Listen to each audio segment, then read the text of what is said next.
again, as I said, first of all, congratulations. This is such a wonderful time, and Thank you. very, very excited to be speaking with you. And we're very, very honored that you wanted to share your story with us. So I would just like to hear maybe a little bit more about you and just hear about who Helen is first before we get into the question. Yeah. Well, I was born and lived in Scotland until I was about 23. Then I moved to Cyprus. I worked in Cyprus for 4 years. Lived in Cyprus, enjoyed it, got married in Cyprus, left Cyprus, went back to Scotland and worked there for about 20 years, and then we've come back to Cyprus. And now Cyprus is your home. Cyprus is my home now, yeah. Our home, yeah. Amazing. And so you said you live in Paphos, Cyprus, right? Paphos, yeah. Okay, awesome. And is that kind of how you ended up in Cyprus generally for treatment as well? Well, no, before I knew, when I found out that I had some kind of a problem, I was living in Cyprus when I was 28. We didn't know if it was infertility. We just thought maybe there was something the matter with my womb, the way it was positioned, and I might need help to get pregnant. But we went back to Scotland when I was 28. We started trying for a baby, nothing. And eventually we went to the doctor in Scotland and we took the x-rays from Cyprus and the tests that they gave us to say that they thought there was something the matter with the womb. And they checked me out, they done more tests, they'd done an operation, and they said no, they thought I was fine. And I could just go ahead and I might need IVF, but they thought it was unexplained infertility. Mm. So I didn't get that, I didn't look into it too much. I didn't look at books and whatever. I just thought that's the doctors, they'll tell me what to do. Then they suggested I done 4 IUIs treatments. So let me go back a little bit. So you were trying to conceive, it wasn't really working out, and so then you moved on with, you said 4 IUIs? Yeah. And then with your doctor's guidance, you decided to try IVF. Yeah. How long after trying to conceive, so you started trying to conceive at the age of 28? Yeah. And when? And it continued right through till now, but with breaks in between. Of course. Yeah, because sometimes it got too much emotionally, physically, financially. So sometimes we stopped for a year or two. Because they said it was unexplained, we thought, well, maybe it'll happen.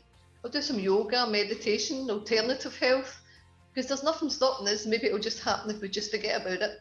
So sometimes we took a year or two with nothing, or not much treatment, and then... Right. So the IUIs didn't work out, and how long after you started trying did you have your first round of IVF? Oh, maybe I was about 30, not long. The IUIs were quite in succession, quite close together. There was a little break and then straight into IVF. All right, perfect. So what were your of course. Is this going to... Yeah. Oh, Daisy. Oh. Okay, Mummy's here. Do you want me to get my partner to take her so that... No, we don't mind at all. Is that okay? She's the star of the... Sweet girl. Yeah. She was getting upset, so I don't know if it's going to interrupt the interview. There's Daddy will take her. Whatever. Yeah, she's enjoying looking at the camera. She was enjoying looking at the camera. She was like, I think she was saying, don't forget me, it's all about me. It's all about me, of course. Amazing. Okay. So I really just wanted to see, so you were, 28, 29, 30, and you were struggling to conceive. So what were your thoughts and feelings then? Well, I tried to remain positive, Leah, and I always thought it's unexplained. They've not taught me there's anything that can be fixed, so I can't fix anything. So just go with the doctor's advice.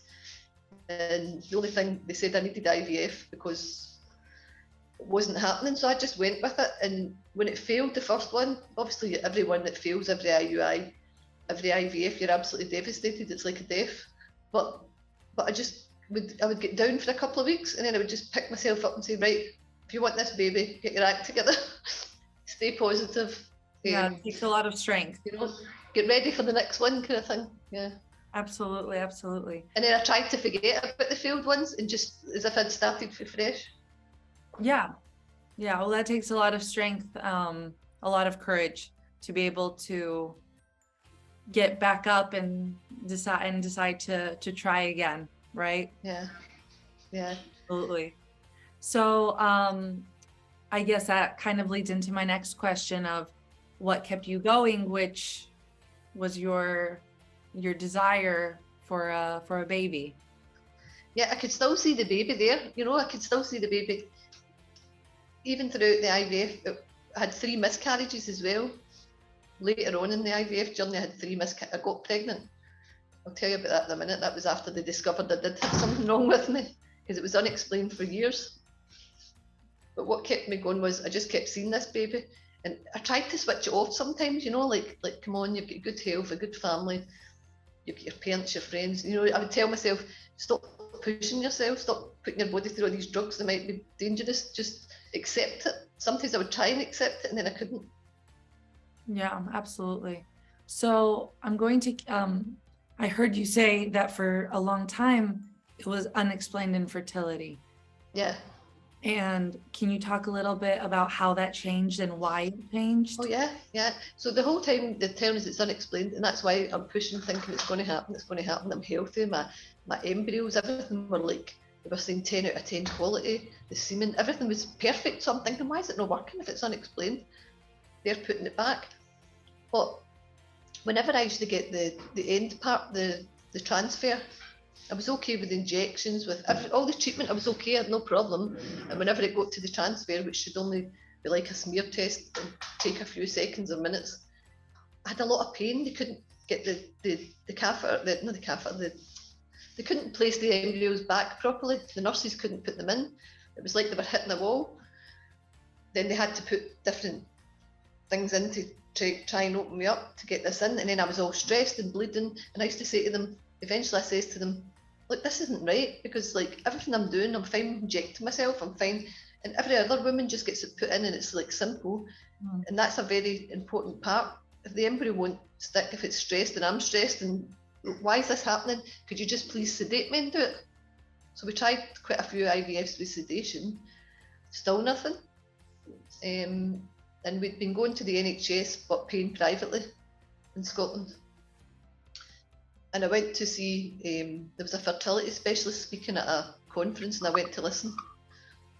And the minute I heard him talking, it was another private clinic in Glasgow, but I never ever moved because I just felt like, I owed the staff there. I got to know them, and they told me it was unexplained, and I didn't want to move. But when I heard Marco, this fertility specialist, talking, I just thought, he's the guy that's going to do this. I'm going to move clinic. I just feel as if I need a change. They're not doing it for me. I've been going for years. So I moved to Marco's clinic, and he said, because of your background and what's happened, your embryos are perfect, everything's perfect. He says, I don't understand why you're not getting pregnant. And by this point, I think I was 41, something like that. He said, I'm going to give you he sent me for I think it was an MRI or a CT, one of these special scans. And then he said, I was built differently. My womb was tilted so far back that he said, do you want the good news or the bad? The good news is I think I can go do a myometrial transfer. And he explained how that worked. He says, and we'd be able to get you pregnant. The bad news is he thought all my other treatments were wasted. They just wasted everything. They just not put them in right. And that was devastating. But at that point, my goal was still to get pregnant. I never went down the court route. I went down the route of let's keep trying kind of thing. So Marco done 3 treatments, and each one I was pregnant. So there was progress. There was progress. Every single one he put back, I was pregnant 3 times. But the problem was by then I was 42, 43, and he said he thought the embryos were just no sticking. I think I got to 9 or 10 weeks. And after that, we stopped for a bit. Still didn't think about going to like do something about it legally, because I mean, really, they had wasted my whole. I mean, they took my chance away, kind of thing.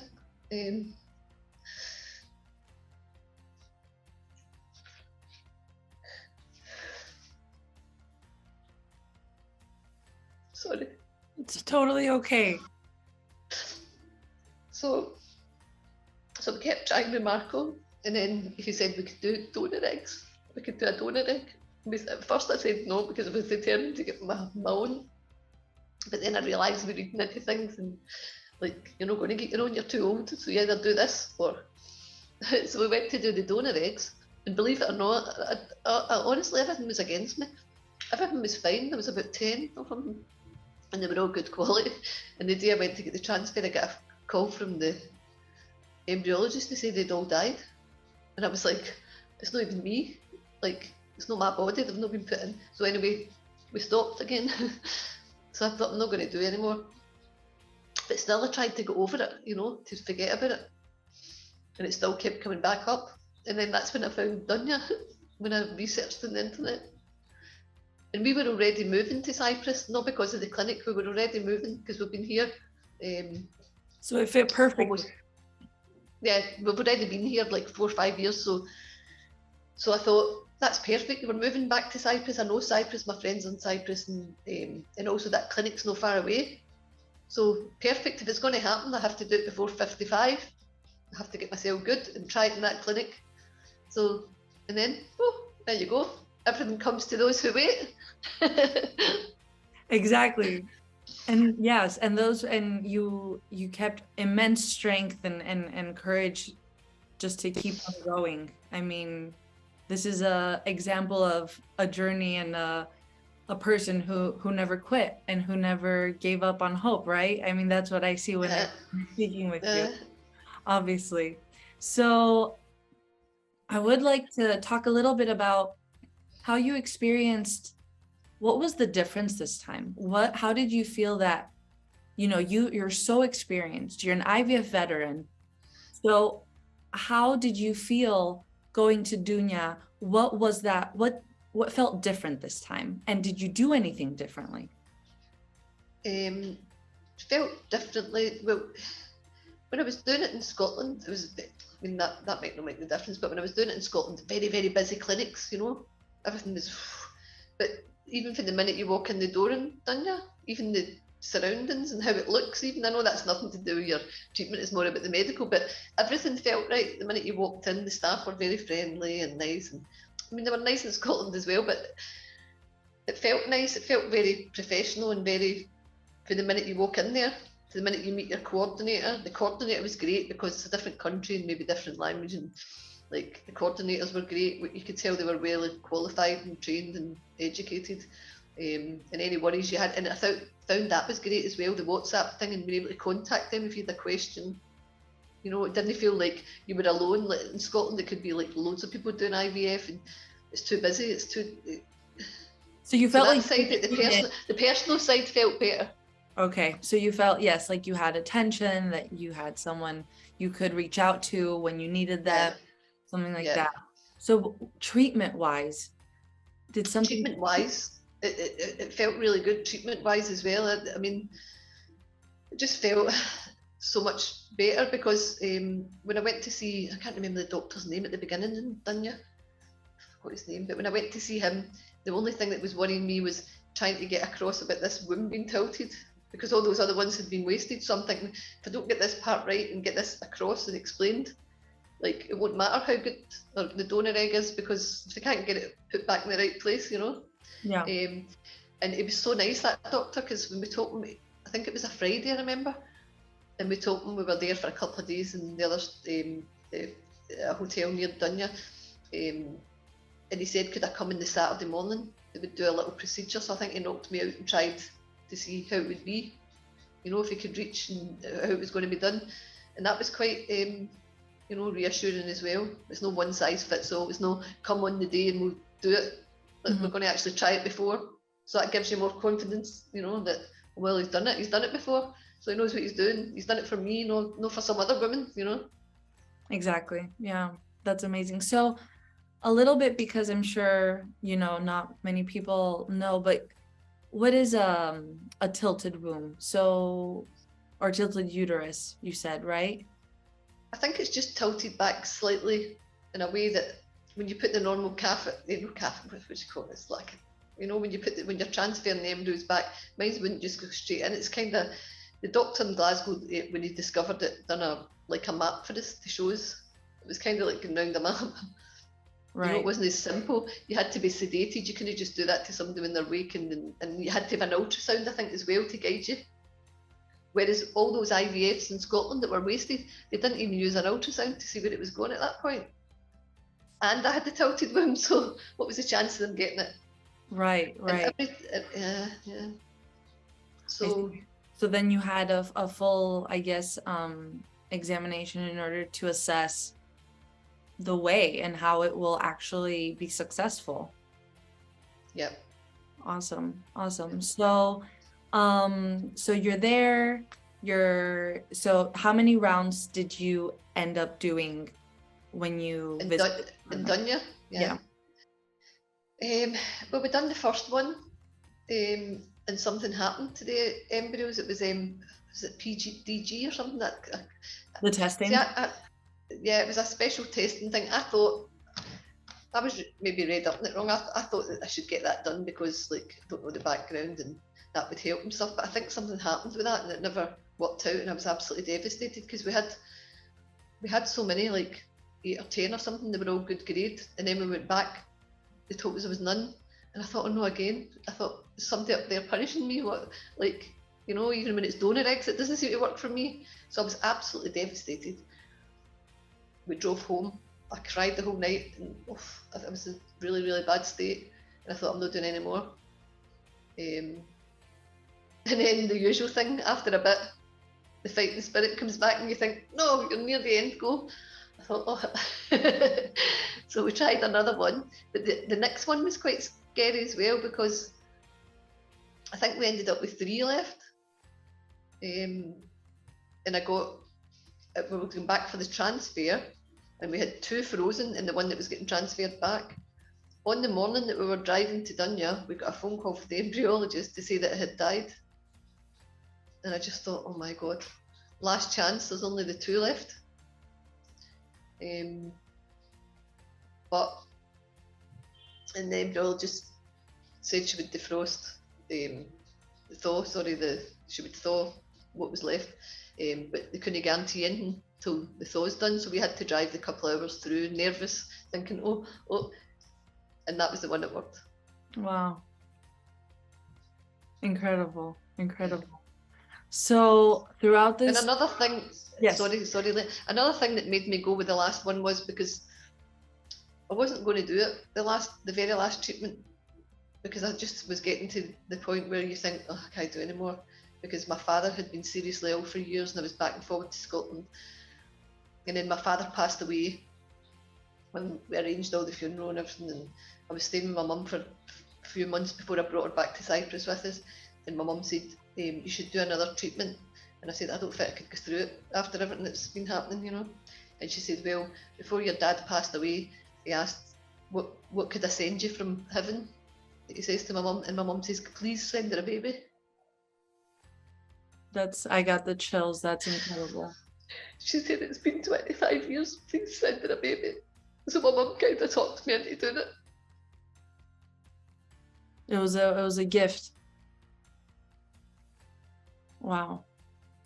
So that gave me the extra wee push I needed at the end, just to go for it. So 25 years of trying. So I was 28 when I started, and I'm 53. So I'm like, I think my dad must have had something to do with it as well. I believe so as well. I'm a firm believer. Yeah. Wow. So 25 years, and how many rounds of everything? I think it was 4 IUIs, 13 IVFs, and 4 donor maybe, or something. I've lost count, maybe about. Wow. So in the 20s. Yeah, and then you also, you know, when you do an IVF, you do one, you get so many extra, you know, because you maybe get lots of embryos and you're getting more than one shot. I can't remember how many physical times I've went through it. Too many, right? And then I took, I didn't even know you could get diabetes in pregnancy. I took diabetes. And when I went to the diabetes doctor here in Paphos, he looked at me and he said, I was 6 months when I took it. He said, "You're not a diabetic. You're not a typical diabetic." It must have been because I lost a lot of weight and I'm thin. And I said, "What?" He said, "Is that an IVF baby?" And I says to him, "Yeah." And he said, "Helen, how many IVFs did you do?" And I said, "It must have been about 19 treatments." "Oh, did I get a telling off?" "What? That's dangerous." Yes, I'm sure he must have been shocked. And So, he said that's what caused it. The IVF caused me the diabetes, I think. The wow. drugs does something, but it goes away again, so it's okay. Of course, I mean, anything that you do in, you know, big amounts, I'm sure will have some effect. Absolutely. Absolutely. But are you better now? Yeah, I think the next couple of weeks it should be away. The main thing I was worried about, Leah, was the baby, because I don't know anything about diabetes or pregnancy diabetes. And the doctor was worried because he said, if you don't get this under control and you maybe need insulin, the baby would be 10 pounds and above, and the baby could have diabetes or be obese. Okay. But he took me to his office and he gave me a diet, and I managed to stick to this really strict diet, and that's why I've lost like 1.5 stone or 2 stone in weight. But I'll put it back. Incredible.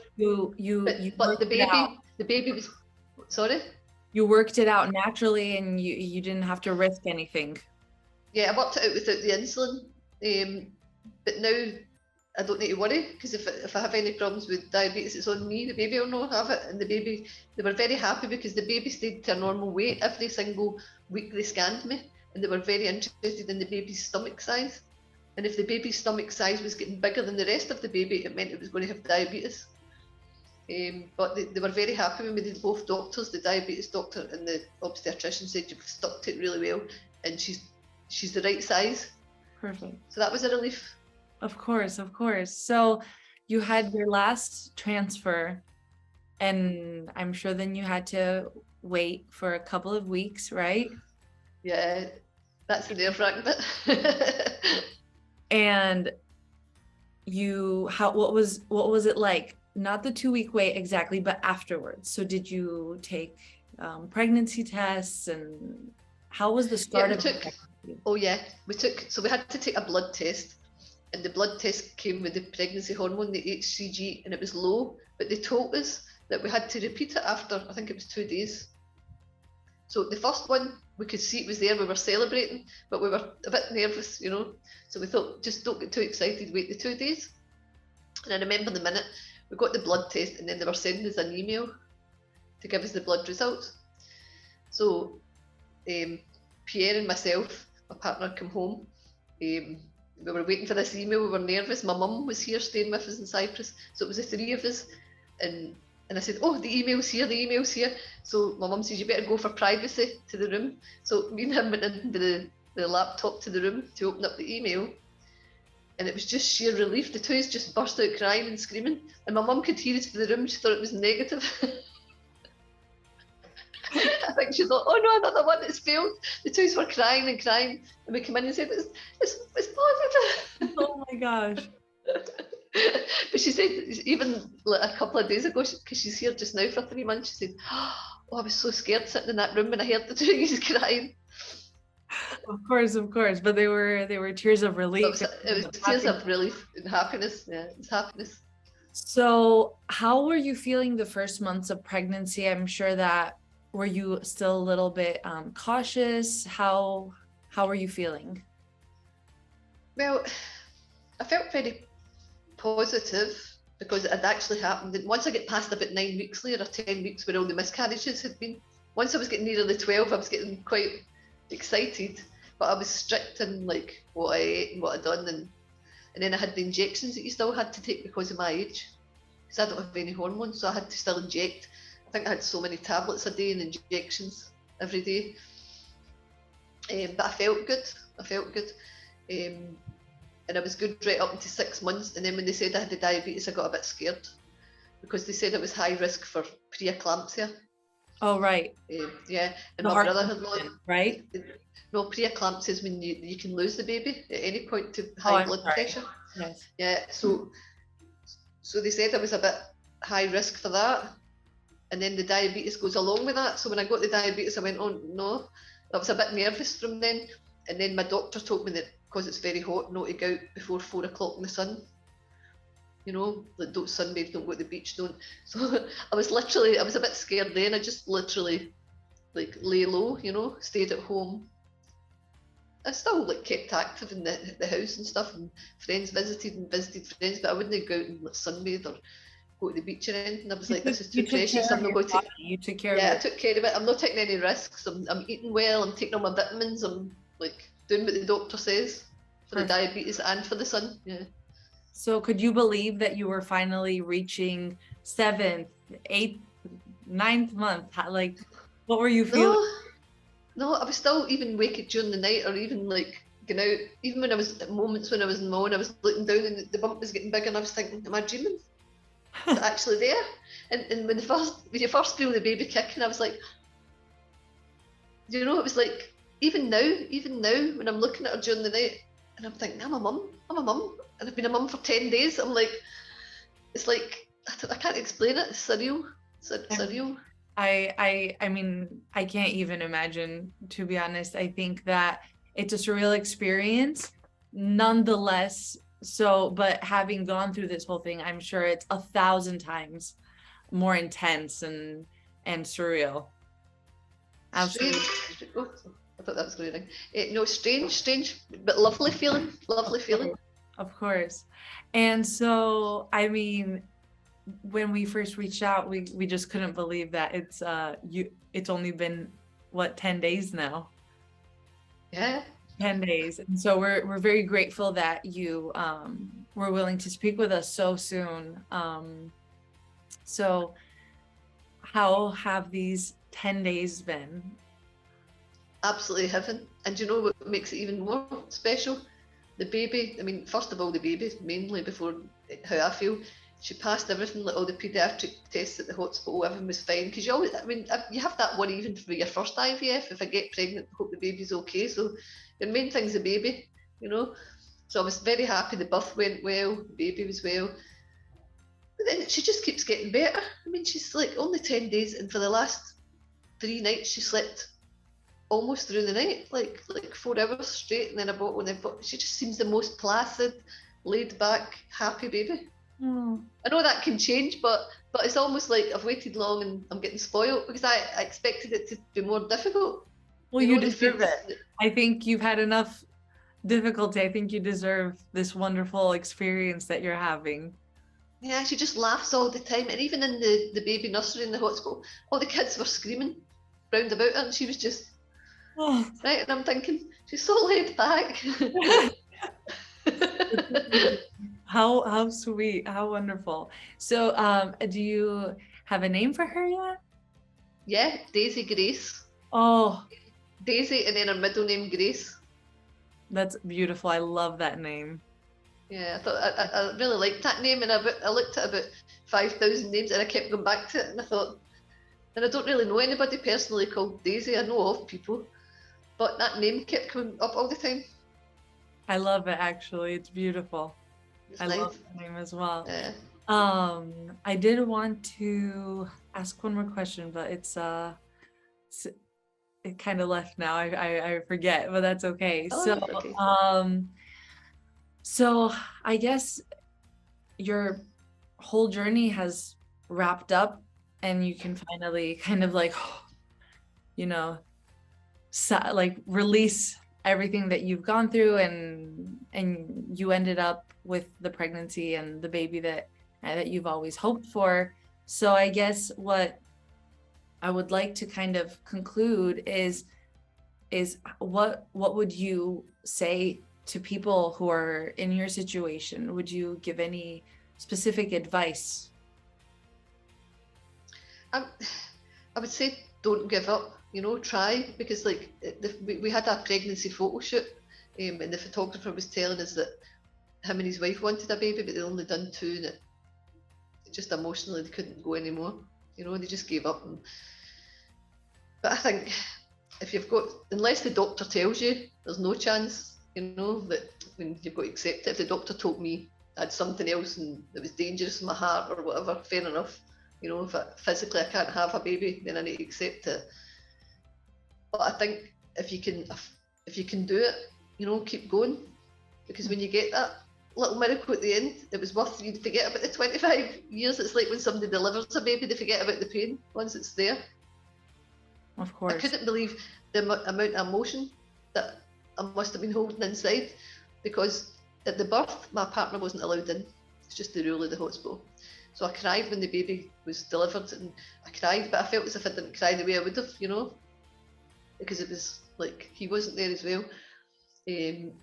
But what surprised me the most was when I came out of the hospital, I felt great. Coming home to the house, I felt great. And before we turned into to come into the house, I burst out crying, and it caught me by surprise, and I couldn't stop crying. Before I think it hit me when I was bringing her home more than it did at the birth. And then when I came into the house, I was hanging over a unit, and I was like, it was really like, it felt like 25 years worth of grief trying to escape. And it just caught me, and it caught me at a minute when I wasn't even expecting it. And that kind of stood out, because I thought, where did that come from? Well, I mean, if you think about it, I think that you can totally understand where that came from. Yeah, it must have been because when I got to the house, that's her final kind of like, where we're coming. It's out the hospital. It's at the house. It made it real. And I think when you arrived home, it was real, because a hospital setting, you're not in your space. Yes. So absolutely. So for what I'm getting is that for people who can, they should just keep trying. I think they should keep trying. I think they should keep trying unless the doctor tells them there's a specific reason why. Because it is very stressful, but if you try and distract yourself after each one and try and, even if they need counselling, go for counselling, or try and block it out, have a nice holiday, or try and, until you're mentally and physically ready to get back on for the next one. Right. Because you'll never reach your goal if you give up. If you do 1 or 2, maybe you needed 4, and you've just missed it. That's how I felt, like maybe it was the next one, I'm just going to miss it. And it was. Eventually. And it was very near the deadline, 53, I think it's 55, isn't it, when you can't do any more? Wow. Wow. Just in the nick of time. Just in time. Yes. Any last things you would like to share or speak upon? I'm open to hearing anything else you feel that you would like to share. I just feel that everything in that clinic was great, you know, like in Dunya. And the minute we went there, I says to my partner, if it's going to happen, it's going to happen here. If it doesn't happen here, it's not meant to be. They've got really good success rates. People come from all around the world to go. We were meant to come here for the last lot to try it. And if it doesn't work, then I'll put it to bed then, and we'll forget about it. But this is my last chance saloon kind of thing. And everybody was lovely, all the staff and the theatre staff and the nurses, and the place was immaculate. That's what I liked as well. It was absolutely immaculate as well. The actual, the operating theatres, well cared for, you know, well looked after, well cared for, and well worth, and no expensive compared to other treatments either in other countries. Right. I felt as if in Scotland it was like a conveyor belt. You know, you went into the waiting room, there was about 30 people, and it was like, and everybody was stressed, nobody spoke to each other. It was like, and then I was very disappointed by how I get treated in Scotland, because all those years that they never done it right. And eventually when I questioned it, they said, you're too late, you're over 3 years. You know, like if you had to do something about this, you had 3 years. And I thought, well, it's not going to get me a baby anyhow, so. Right. So my own country let me down, but I got one here. Yeah, of course. Well, so sometimes people need to travel. Maybe people need to travel for their countries and try Dunya if they're not satisfied in their country. Yeah, traveling. You know, sometimes a change. If I had continued with that one place that I went to first in Scotland, I wouldn't have had a baby. Because I changed to Marco first and then Dunya, that made the difference as well. Because he found out the problem, and then when I came to you, I could tell you what the problem was. if I had stuck with the NHS, I think that would have been me, no baby. Yeah, traveling abroad, I think, is something very important to consider if you're not getting the results that you need, of course. Yeah, and especially when your clinics get good high results, maybe better to leave your own country if you're going to have a better chance, you know. Of course, it's definitely worth it. It outweighs any hassle, I think, of travel or anything. So I'd just like to thank all the staff and doctors and everybody at the clinic. I'm sure they're very grateful for you speaking so highly of them. I'm sure. And you can tell them I'll get a photo and get something sent in. It's very, I'm enjoying her too much to do anything at the moment. Of course, you enjoy her. You spend all the time in the world with her. Could we, if it's easy, could we possibly see her one more time? Yeah, of course, anytime.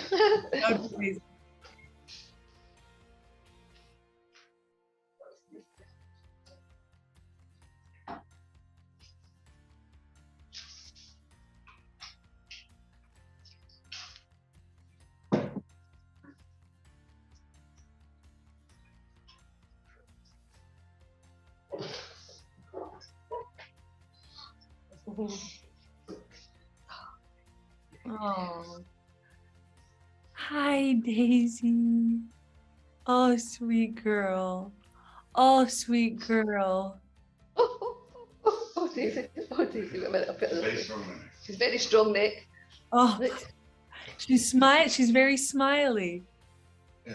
Hi, sweet girl. She's gorgeous. She's absolutely gorgeous. She's absolutely beautiful. She really is. Oh, look, the big smile. Look at that smile. Oh. Daisy. We'd like to say just like a huge congratulations, and we wish you a lifetime full of memories and great moments with her. Oh, thank you so much. She's a little darling and worth waiting another 25 years for. I can imagine. So it was very, very nice speaking with you. And as I said, again, congratulations. And thank you so much for spending this time sharing your story. Oh, I hope it helps. Even if it helps one or two people, I'll be happy. We hope so. We hope so. Thank you so very much. Thanks, Leah. Nice to meet you. Thank you. Bye. Bye. Thank you.